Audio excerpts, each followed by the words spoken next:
cucks? It's the hater. It's Wednesday night. That means, of course, it's AEW Dynamite time, cucks. You know what I'm saying? Couple of new subscribers. One of them actually appeared in the notifications. He goes by the name of Reverend X Forever up in this bitch. Reverend X Forever, welcome. You know what I'm saying? We're doing good, motherfuckers. We're doing good. You know what I'm saying? We got 488 subscribers, and I got about 9 or so days, I forgot to count, to get to 500. So please do me a favor, take a second, and hit that subscribe button, hit the bell icon, you know what I'm saying? Then take the bell and put it dangling from your ball sack, so when you're banging some bros, you hear the bell, and you think to yourself, oh man, I gotta watch some hater videos, in this bitch, you know what I'm saying? Yeah, so that's what I gotta say about that, cuts. And now with that being said, we can move on to this episode of AEW. You know what I'm saying? We got a lot to talk about here. Primarily the commentary that I'm gonna put around this event. All right. And more importantly, the changes that I would make to make this miserable show decent. You know what I'm saying? Because there are decent elements, you know what I'm saying? And a lot of people think that I want to see AEW fail. I don't want to see AEW fail. I actually want to see AEW succeed, you know what I mean? I look forward to AEW more than I look forward to WWE just because they're still kind of new, you know what I mean? Not kind of, they're still new, you know what I mean? So I expect them to do things that are better and better. And once in a while, like 2 weeks ago, they'll put out a good episode. And then they'll shit the bed like they did last week, which was one of the worst episodes of TV history. And then this week, not much better. I mean, it was better than last week, because last week was the worst episode ever. But this is also one of the worst episodes ever. So without any further ado, motherfucks, and once again, subscribe today, cucks. Let's get to it, right? The first thing we see is a singles match between Kenny Omega and Trent Beretta. Now, before the match starts, that was the first match we saw, but the first thing he talked about was they kind of just laid out what we're going to see tonight and what we're going to see in the next few weeks. So AEW finally listened to the hater, you know what I mean? And they decided to put out a mid-card belt, which is called the TNT Championship. Now, that's a stupid-ass name, you know what I mean? I don't like that name. I mean, it's like, I guess it's like their take on calling it the TV title, you know what I mean? But whatever, right? What if they one day have to switch networks, let's say, right? You never know. So plus, what the fuck does that mean, TNT champion? You know what I mean? Like, what, they're the champion of TNT? They compete against, like, shows with Morris Chestnut? That motherfucker's always in there. Morris Chestnut's always, like, some part of some TNT show. But anyways, they show the brackets, right? First of all, it's going to be like, what is it, like an 8-man tournament, right? Which would normally be fine. Except here's the problem, motherfuckers. Here's the problem, right? In order to establish a new championship as relevant and good, you have to, number one, include many, many people in the tournament or whatever the fuck you're going to do. You might throw in, like, some qualifiers for the tournament. And I say qualifiers because, you know, you can do like a battle royal here and there to just kind of include everyone in the running for the title. You know what I mean? That. Plus, you also have to have prestigious wrestlers wrestle for it, right? So when the U.S. title was reintroduced to SmackDown, the last 4 people were, I don't know who the 4th one was, but it was Rhino, Chris Benoit, and Eddie Guerrero. Eddie Guerrero and Chris Benoit, a year after that, or like a year and a half after that, were like in the main events at WrestleMania, you know what I mean? They were already big deals. And it made it seem as if the U.S. title was a huge deal because it was going to be the title that is going to be held by one of these 2 already legends before they eventually moved to the big time, right? Chris Benoit and Eddie Guerrero both were upper mid-carders. So when the U.S. title was like being established, I remember thinking to myself, wow, this is like, they're going to take this title seriously because they have these 2 guys who should be fighting for the world title, you know, but aren't doing that because of people like Brock Lesnar and Triple H, who are basically better than them, you know what I mean? So, and then Rhino, who was a jobber for a long time, at that time, he was getting this huge boost. He had just come back. He was tagging with Benoit. He turned on Benoit. Eddie Guerrero was like a heel. Benoit was the face. It really had like a story and an actual moment associated with it, you know what I mean? This led to Benoit being established as like a legitimate face and as a threat. And shortly thereafter, Benoit had a few meaningless matches, but almost immediately after that, he started feuding with like the upper mid-carders of SmackDown, like Albert and people like that, right? And then eventually, he was poised to win the Rumble. The writing was on the walls, motherfuckers. And he won I mean, I don't want to say the greatest Rumble ever, but honestly, like my favorite Rumble ever, it's either that one or the one where Mysterio wins, just because Benoit won it from number one, and it was this huge deal because it wasn't just some guy won from number one. It was Benoit won from number one, motherfucks. It was like a bona fide upper mid-carder, the guy that people thought might be one of those guys that never gets it, and he got it, and he got it in the biggest of fashions. Or we can also look at other titles that have been established like that. I mean, not the Universal title because they had Finn Balor there, but I mean, Finn Balor did beat Roman Reigns and Seth Rollins. He beat the two guys that were like at the top at the time. So even that, in its own way, even that was like established as legit. But other titles, like for example, the SmackDown Tag Team Championships, whatever the fuck they called them, like the first iteration, when Benoit and Kurt Angle became the first ever tag champs. Now, Kurt Angle at that time was already a multiple-time world champion. You know what I mean? I think that was, that must have been after he, no, it wasn't after. I'm trying to think it was before or after he main evented WrestleMania. But I think it was before. But it had to be before. But Kurt Angle had already main evented several pay-per-views, had become the Euro-Continental champion, had won the King of the Ring, was the last guy eliminated from the Royal Rumble. Like, Kurt Angle was clearly going to be a huge deal. And Benoit, once again, a guy who was consistently an upper mid-carder since the year 2000. But since he came to WWE, he was an upper mid-carder. He was the guy that would always plug in to fight The Rock, people like that, right? So he was legit. And then they had to fight Eddie Guerrero and Chavo, who were a legitimate tag team. And, of course, they're both great wrestlers. And Edge and Rey Mysterio. Rey Mysterio, obviously, he was going to be something big. And Edge, he was right there. He was about to get that push before he got injured. You know what I mean? So, it felt like people wanted the tag team titles. And people wanted, motherfucks, the what's it called? The U.S. title. And then I have to think about Survivor Series, I think, 1998, where they did that big tournament to crown the new champion. Right? That had everybody, that was the main title, obviously. But still, it had everybody. There was nothing missing from that. And I'm not saying that AEW do the same thing. Quite frankly, they can't. Because everyone, literally every person that I just mentioned, Benoit, Angle, everyone in the Survivor Series tournament, Edge, Rey Mysterio, Eddie Guerrero, and Chavo, all those guys are better than everyone in AEW. You know what I'm saying? It's not even close. I would say Chavo's the worst one out of those people I just mentioned, and he's better than everyone in AEW right now. He's better than Cody Rhodes, except for Jericho. You know what I mean? He's better than all those guys. So I understand that AEW can't do that. But what they should do is remove people like fucking QT Marshall, Kip Sabian. I mean, these guys are like jobbers. Ty Dillinger. I haven't seen this guy on TV for 4 months. You know what I mean? What? This guy all of a sudden is in a tournament? You know what I mean? No. The people that should be in this tournament are all people that could potentially win. We all know Ty Dillinger isn't going to win. We all know QT Marshall has zero chance. We all know, motherfuckers, that Kip Sabian has even less of a chance than all these guys, right? There's two or three people that could feasibly win this tournament. There's, of course, Cucky Rhodes. Darby Allin, he's not going to win because he's going to have to beat Cucky Rhodes. But, aside from the brackets, Darby Allin is someone that could have been their first mid-card champion. And, of course, Lance Archer, because he's hot off the debut. But why not plug in people like MJF, and have him, let's say, lose to Cody or something, or beat Cody, who cares, right? In a screwy finish. So he's protected, but he participates in this. And then you have MJF cut a promo here and there saying the TNT Championship is, one of the most prestigious titles, in recent memory. You know what I mean? It's really going to mean something. It's not like the other mid-card titles. Find a way to not call it a mid-card title, of course, but have people like him. You know what I mean? Why isn't MJF should be one of the people that should win this, right? You have Cucky Rhodes. Why isn't Kenny Omega in there? You know what I mean? Why isn't Adam Page in there? These guys that are, if you have any mid-carders, it's these guys. It's not Goldust and Kip Sabian. You know what I mean? Have some of these guys. Maybe Luke Harper, Luke Harper, I understand he can't take any losses because he's going to get this monster push, allegedly, but you understand what I'm saying, right?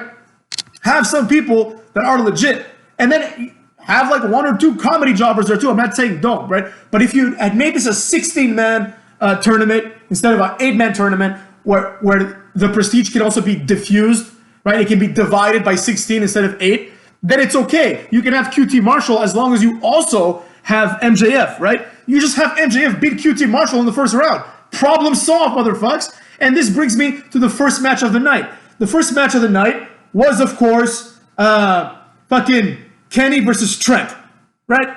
Kenny versus Trent.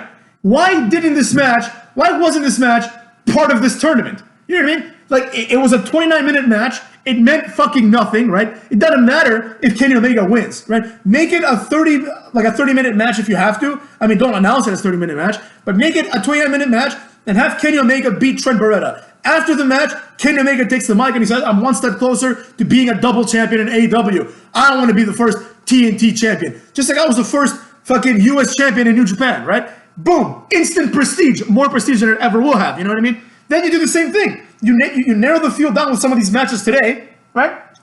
Vance Archer versus Marco Stunt could have also been a first-round match. This puts Vance Archer one step closer, and he's like, yo, this is step one of me making an impact. You say, I'm going to be the first TNT champion, right? But instead of doing this, they just passively announce it. They're like, oh, here's this tournament that's going to happen in 2 weeks. It's going to be full of jobbers, and we're going to have two people here, one of them who's one of like the main guys of our company, right? And he's going to wrestle Trent Beretta for no reason. You know what I'm saying? Why? Why not integrate and create synergy between like the roster, right? And the goals. Align the goals of everybody, right? That's the concept of wrestling. Everyone has the same goal to become champion, and that's why they hate each other and they fight. They don't hate each other because, oh, like, you betrayed me in like 1933. Get the fuck out of here, you know what I'm saying? Stupid shit. So this match, like, it wasn't a great match by any stretch of the imagination, but it was even worse considering that they didn't do what I think would have been the logical choice. Make every singles match that means nothing, make it part of this tournament. Have it mean a little bit. You know what I mean? Why the fuck would I care about Marco Stunt versus Ass Archer? I don't give a shit about Ass Archer.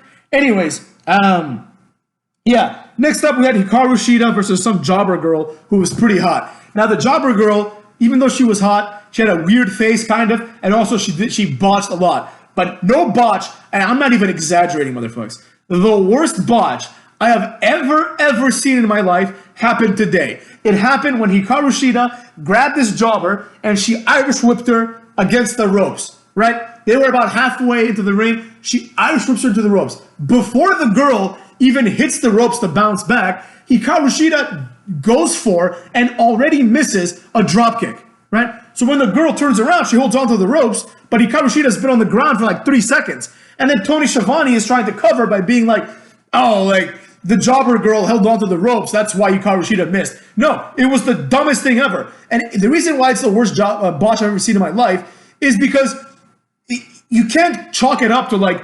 bad technique or bad execution. It's just laziness. It's just you don't know what the fuck you're doing. You know what I mean? Like when Sasha Banks does a botch, she botches like a top rope Hurricane Rana. All right, there's other elements there. You know, there's a level of fear. You know, being up there. You have to do like a Hurricane Rana. The other person has to hold you. You know, there's so many elements that can screw up, right? Or when someone lifts someone up for a power bomb and then they lose strength and they drop them, right? It's like, all right, dude, like I tried my best, but I fucked up. In the Hikaru Shida instance, she like, I don't even know what the fuck she was thinking. She Irish whipped this girl and then just jumped in the air and fell. And she was like, oh, like she sold like she got hurt. Why'd you do it, bitch? Then after that, Hikaru Shida goes for like a standing enziguri, like a step over enziguri, and the girl, this fault was the jobber's fault. She moves her head, so Hikaru Shida misses. She didn't want to take the kick, so she misses. Then she goes for a backslide, the jobber girl, doesn't even hook Hikaru's arms. So she's just holding Hikaru up, Hikaru just moves out of the way, kicks out, you know? Then Hikaru Shida hits like a botchy Falcon Arrow. She's not that strong, she could pick up this broad. Does a Falcon Arrow and barely pins her and wins the match. And we are informed that Hikaru Shida has won 7 of her last 8 matches. Now I'm thinking to myself, Nyla Rose has had about 5 matches in AEW as far as I can tell. But Hikaru Shida keeps winning. For some reason, she keeps being denied her title shot. I don't understand why. You know what I mean? I mean, I do understand why, because the wins and losses mean fucking 0 in this company, as will be evidenced later in this review. Cucks. Then we had, and when I say later, I mean right now on the Let's Subscribe Today. We had Tony Schiavone talking about how Jack Swagger, there was like a little bit of a vignette. Jack Swagger and Dean Ambrose have been attacking each other, right? So in 2 weeks, they're going to have a no-holds-barred empty arena match as if they had any other choice. It's going to be Swagger versus Dean Ambrose, right? Now here's the problem with this, right? Jack Swagger is getting a title shot for this. Now, am I against Jack Swagger getting a title shot? Absolutely not. I don't got anything against Jack Swagger, but what I am against is the hypocrisy of the dumbass AEW fans that I can hear right now. You know, first of all, everyone gets pissed off that Roman Reigns just stepped up to Goldberg and said, I'm next, right? But what about Jack Swagger? He just cut the line too. You know what I mean? What about everybody else that should be getting a title shot before Swagger? Swagger's won like 2 matches, and one of them was against like a nameless jobber. You know, so I don't really like this just because of the 2 reasons. One, the fans will probably praise this or at least be neutral. They will not shit on it like they did on Reigns when he went to challenge Goldberg. That's reason 1. And reason 2, perhaps equally egregious, is the fact that AEW pretends to like be against this kind of stuff, right? To be against this random booking, you know? They're like, wins and losses matter here. Do they? Do they really? Because what I'm going to do right now is I'm going to go to fucking, what's it called? I'm going to Google AEW male rankings up in this bitch. And we're going to see what the male rankings are and where Jack Swagger fits in that son bitch. God damn it, it's like so complicated. You know what I'm saying? What the fuck? Oh yeah, they just did it wrong. Rankings. Let's see here, motherfucks. We have to look at these rankings. All right. Dean Ambrose 8-0, right? Overall 13-2-1. Jericho, and then Jack Swagger. Oh, apparently Jack Swagger is number 2. Oh, okay. But never mind. I stand corrected up in this bitch. But nonetheless, I don't know why he's number 2, but it is what it is. I mean, he's apparently had 5 matches. I guess 3 of them are in AEW Dark. But if that's the case, then why is Kenny Omega with 2-0 number 4? And why isn't like fucking Jimmy Havoc, who's 3-1, and last week was 3-0? Why isn't he over there? So the ranking is still bullshit. But I will correct myself where I'm wrong, right? Jack Swagger is 4-0 and he's ranked number 2. That's a pretty damn good record. Actually, what am I saying? Never mind. It's not a good record at all. How is it a good record? He's had 4 matches in 1 year and he gets number 1 contendership. Get the fuck out of here, motherfucks. You know what I mean? So yeah, there you have it, cucks. That's where that leaves us. So yeah, next up, what do we have? We had Lance Archer versus Marco Stunt. I mean, typically I would enjoy this kind of match because it's just a big guy beating up a little guy, and the little guy is like tiny and small and light, so he can sell the moves very well. And this was no different from that, except for the fact that just something about Lance Archer, like I've always thought this, like when I first saw this guy as Lance Hoyt in TNA and people were chanting, Hoyt, Hoyt, Hoyt, he was over. And I'm like, why is this guy over? He looks like Test. You know, back then he looked like Test, except he wasn't as muscular, you know? But then I started to appreciate it because he had a lot of moves. You know, like one thing about Lance Archer is that he has a lot of moves. He does a lot of moves. And the blackout, which at that point, I guess was his finisher, but he never really did it. So he used that Texas Tornado Bomb thing. But the blackout is a cool move, and he did it to Marco Stunt, pinned him 1, 2, 3, then picked him up and chokeslammed him off the apron into Billy Gunn and his stupid son. Yeah. So yeah, I mean, like I said, there's something about Lance Archer. Like I don't want to say like it's not the fact that he could lose 15, 20 pounds. It's the fact that like he's like this. It's a mix of things. It's the fact that he's an old guy who wears really tight pants. He could lose a few pounds, and he's got 2 red ropes basically that he ties to the ends of his hair, so they look like his hair. It's the most ridiculous thing ever. He's not a broad, and also he like blacked out his tramp stamp tattoo. You know, so there you have it, motherfuckers. Next up, we have 8 and 9 from Dark Order versus QT Marshall and Goldust, who are now called the Natural Nightmares, which is just a stupid-ass name. Like, the Natural Nightmares, as opposed to what? The Unnatural Nightmares? The Unnatural Nightmares would actually sound better. But anyways, they're wrestling, and at some point, some wrestler who's, like, playing the part of a fan starts chanting, "You still got it," to Goldust, which is cringy as shit, because, like, you're not a fucking fan. You shouldn't be chanting, you know what I mean? And also, you should be chanting that to your colleague. And of course, he still has it, right? But anyways, long story short, not Dusty Rhodes, Goldust and fucking, what's his face? And QT Marshall hit the all-seeing eye, and they win in a meaningless match. Then, Luke Harper comes out, powerbombs the guy that took the fall, and leaves without saying a word. It should be noted that before this, we had another little backstage vignette of Luke Harper talking to like some followers, right? And he was like, basically he's trying to parody Vince McMahon, where he's like, you shouldn't do this, you shouldn't be doing that. And it's like, dude, shut the fuck up, you know what I mean? Like, I like Luke Harper, and like, he does have a look to him, like, he does look like a serious man, you know. And this is not the worst gimmick to give him. But let's be real. This is just Bray Wyatt for TNA purposes. You know, they've taken like one of the followers of Bray Wyatt and they've made him the new cult leader in the AEW, right? It's just kind of what AEW and these smaller promotions do. You know what I mean? Like they'll take someone, like they've done it before. You know, they'll take Tully Blanchard, who's like number 4 in the Four Horsemen, and they'll attach his name to the Four Horsemen. They'll be like, oh yeah, Tully Blanchard knows a lot about wrestling because he was part of the Four Horsemen. So it'd be the equivalent of fucking taking Buddy Murphy and being like, yeah, you know, Buddy Murphy, you know, he was associated once with Seth Rollins, therefore he's great, you know, like that kind of stupid shit.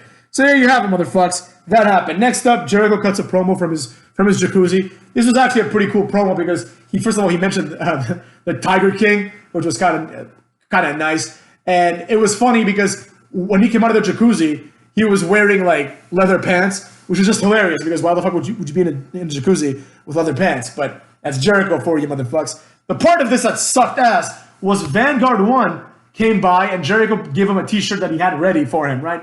And here's the problem with that. Jericho is cutting a promo on a drone, right? The drone is not a real thing. It's not a real entity. It's a drone, retard. So Jericho talking to the drone as if the drone is like a sentient being is insane. And it's the kind of shit that Vince McMahon doesn't like. And that's why people like Matt Hardy are like, this is to let me have creative freedom. Yeah, retard. Your creative freedom is my drone is going to talk to people. Is this a great idea? Vince? And Vince is like, I hate it. It's retarded. Shut the fuck up. You're going to go out and job to Bray Wyatt. And then Randy Orton's going to put you out of this company with concertos. That's what's going to happen to you, Matt. We don't have time for you to have a talking drone. But in AEW, they're like, oh, Matt, like, we're going to suck your balls. Here it is, talking drone. So that was really stupid. Then lastly, we had a meaningless tag match between people that are going to be opponents in that mid-card belt tournament. It was Cookie Rhodes and Darby Allin versus, who was it? Sean Spears, a.k.a. Ty Dillinger, Sammy Guevara. After a long, boring match, Ty Dillinger rolls up, what's his face? Darby Allin, right? After the match, Cody Rhodes is trying to, for some reason, console Darby Allin. I don't know why, right? I guess Cody is like full face now because when he and Darby Allin wrestled at Fyre Fest, Cody was kind of the heel in that match. Darby Allin's like, I don't want to deal with this shit. Turns around and just forearms Cody in the face, I guess turning heel. Like, who the fuck cares if Darby Allin is face or heel? You know what I mean? It makes no difference. His character's not developed enough. You know? Like, the only difference that it makes if Darby Allin is face or heel is who he's going to wrestle next. So he elbows Cody Rhodes, right? I guess this kind of adds a little bit of a gravitas to their match. You know what I mean? So, for the jobber title. So there you go. That was the end of the show. It literally just finished on my sling, but I was recording this while watching the last match because I said there was like 30 minutes left, and I'm like, I am not watching a 30-minute match. But I think there was some confusion with the sling, that's why. So yeah, motherfuckers, that's going to be the video for today up in this bitch. I'm going to look at the comments of my videos and see if I can find any more suggestions given to me by my friends of the friendship. 488 strong, 489 if you count me, and 490 if you count the lover. But we still need 12 more subscribers. Do you have what it takes to be one of the final 12 before we get that 500? Of course, once we get to 500, we're going to set new goals. But do me a favor if you haven't already. Click that subscribe button. It means a lot. It helps. We're going to do big things up in this bitch. And unlike everybody else, I'm here to move everybody up, man. Everybody up. My friends, my fans, my, I guess, people that I like, you know what I'm saying, that kind of shit. So there you have it, motherfuckers. Subscribe today, and yeah, I'll see you guys tomorrow up in this bitch because Corona Mania continues, motherfucks, until WrestleMania, which actually is coming up very, very soon, right? WrestleMania is what, in like 3 days? Jesus, it really snuck up on us. All right, motherfuckers, see you guys later. Stay dirty and also stay healthy, bitches.